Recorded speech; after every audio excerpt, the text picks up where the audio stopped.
Bismillahirrahmanirrahim. Assalamualaikum warahmatullahi wabarakatuh. Alhamdulillah, alhamdulillahirabbil alamin.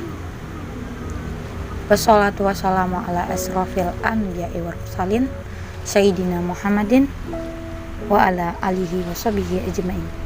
Amma ba'du. Segala puji bagi Allah, tiada daya dan upaya.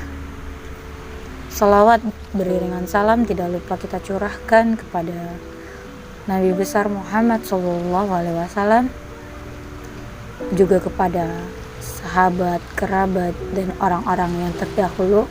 Semoga kita kelak mendapatkan syafaatnya. Amin. Toib, langsung saja kita masuk kepada tema yang akan kita bahas pada hari ini, yaitu kenapa ya hijrahku banyak rintangannya. Coba deh introspeksi diri lagi, muhasabah diri lagi. Barangkali teman-teman di sini ada yang salah tuh dengan niat hijrahnya. Barangkali tuh ada yang hijrahnya bukan karena Allah. Barangkali ada yang hijrah itu karena tuntutan, atau mungkin barangkali hijrahnya karena ingin mendapatkan sesuatu. Sesuai dengan sabda Rasulullah SAW, sesungguhnya amal perbuatan itu disertai niat, dan setiap orang mendapatkan balasan amal sesuai dengan niatnya. Barang siapa yang berhijrah hanya karena Allah dan Rasulnya, maka hijrahnya itu menuju Allah dan Rasulnya. Barang siapa hijrahnya karena dunia yang ia harapkan atau karena wanita yang ingin dia nikahi, maka hijrahnya itu menuju apa yang dia inginkan. Nah, di sini kita ketahui bahwa segala sesuatu yang kita niatkan itu sesuai dengan apa yang akan kita dapatkan. Jika sebuah hijrah hanya diniati karena manusia maka mungkin niscaya hijrahnya itu tidak akan bertahan lama. Nah, untuk teman-teman yang hijrahnya mungkin niatnya karena Allah, maka niscaya apapun yang menghalangi, insya Allah tidak akan tergoyahkan. Bismillah. Kebanyakan ya pada akhir zaman ini orang-orang yang hijrahnya itu pasti karena ikut arus. Nah, pasti nih nanti mereka hijrahnya tidak akan bertahan lama. Nah, ketika kamu kecewa dengan hijrah kamu, maka hijrah yang kamu niatkan itu mungkin bukan karena Allah, melainkan hanya karena kamu ingin mendapatkan sesuatu. Ingat bahwa segala sesuatu itu berasal dari sholatnya. Jika seseorang sholat namun orang tersebut tidak baik, maka yang dipertanyakan adalah sholatnya. Berubah menjadi baik itu keseharusan. Sebaik-baiknya perubahan, maka perubahan yang dilandasi oleh ridhonya Allah. Nah, bila hijrahnya baik, pasti hijrahnya yang meninggalkan kebiasaan-kebiasaan yang lama, kebiasaan-kebiasaan buruk, kebiasaan-kebiasaan yang mendatangkan dosa, kegiatan-kegiatan yang tidak berfaedah dan tidak baik bagi diri kita dan juga bagi orang lain yang lebih banyak mudaratnya gitu. Maka tinggalkanlah, ganti dengan kegiatan yang lebih produktif dan juga lebih bermanfaat bagi orang lain. Nah, 3 kegiatan orang muslim yang dapat kita amalkan dalam meninggalkan kebiasaan buruk, yaitu perbanyak membaca Al-Quran, sholat, sedekah, infak. Nah, jadi gini teman-teman, masa-masa hijrah itu pasti ada naik turunnya ya. Iman seseorang juga pasti naik turun gitu kan. Futur namanya. Apa sih yang dimaksud dengan futur itu? Futur itu sendiri adalah rasa malas, menunda, lambat setelah bersemangat, tidak bergairah dalam kebaikan. Nah, bagaimana sih hal ini bisa terjadi? Memang di zaman yang banyak sekali fitnahnya ini akan membuat kita naik dan turunnya iman tergantung kita sendiri. Nah, ternyata gangguan iblis itu bisa datang dari segala arah. Sedangkan Nabi Adam alaihissalam aja bisa tergoda tuh yang kata Allah jangan makan buah kuldi, tapi karena gangguan setan itu sendiri, Nabi Adam akhirnya mengingkari janjinya kepada Allah. Nah, jadi gangguan iblis itu bisa datang dari segala arah, sesuai dengan Quran surat Al-A'raf ayat 17, yang mana artinya, kemudian pasti aku akan mendatangi mereka dari depan, dari belakang, dari kanan, dan dari kiri mereka, dan engkau tidak akan mendapati kebanyakan mereka bersyukur. Nah, maka dari itu kita harus berhati-hati bahwa iblis tidak akan diam. Iblis akan menyerang dari arah depan. Ini adalah apa-apa yang kita lihat. Demikian dari arah belakang, ini adalah mengingat masa lalu dan khayalan.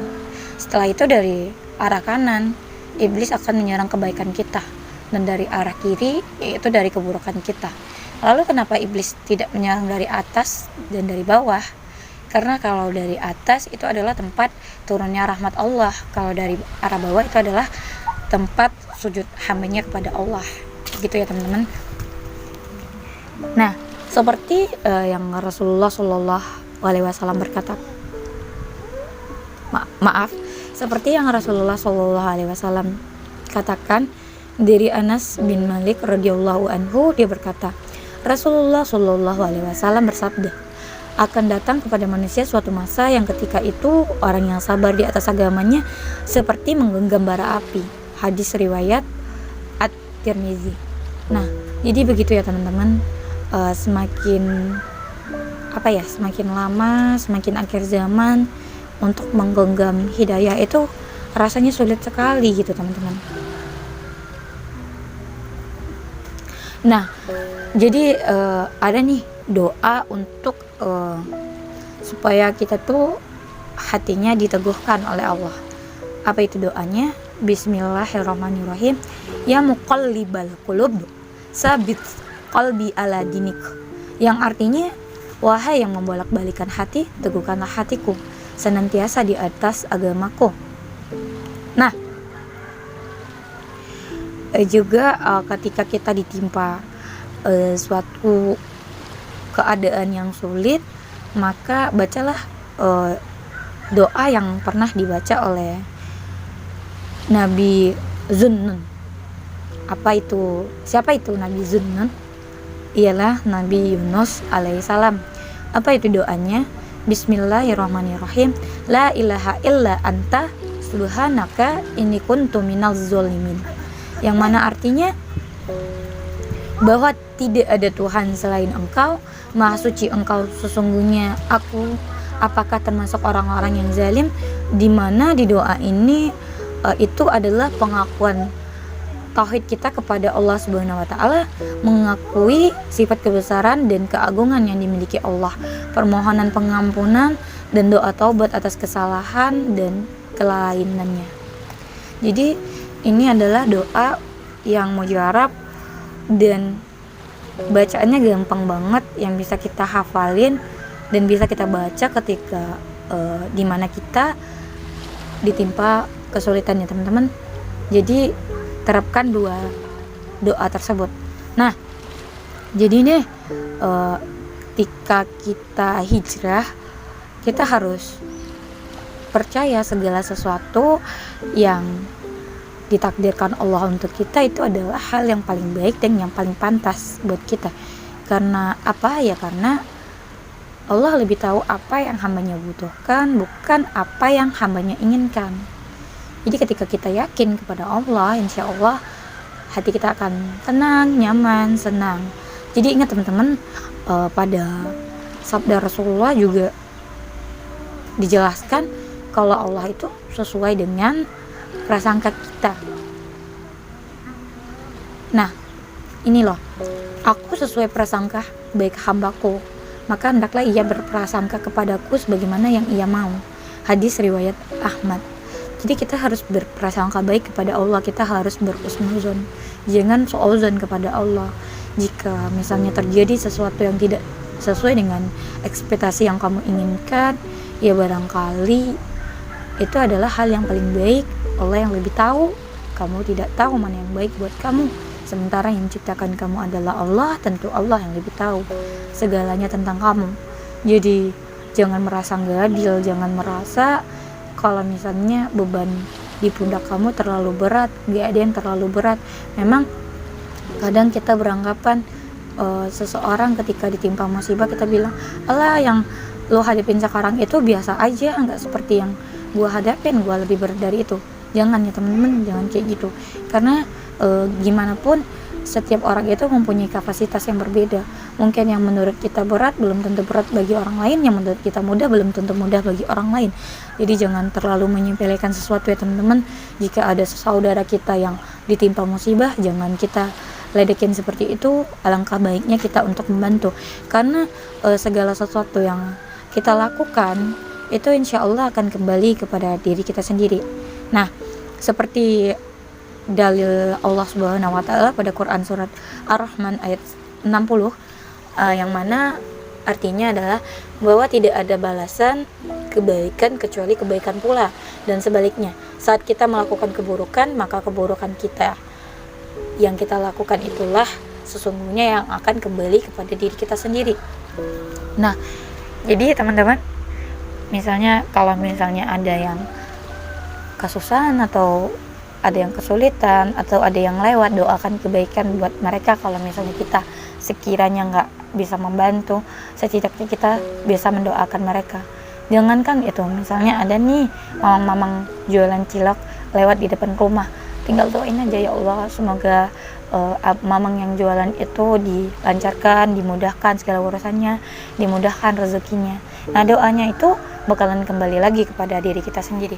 Nah, yang terakhir, supaya kita itu gampang untuk menjalani hijrah kita, ingat kita tuh harus selalu memaafkan. Jadi tidak tergantung siapa yang salah, ya tetap meminta maaf itu perlu.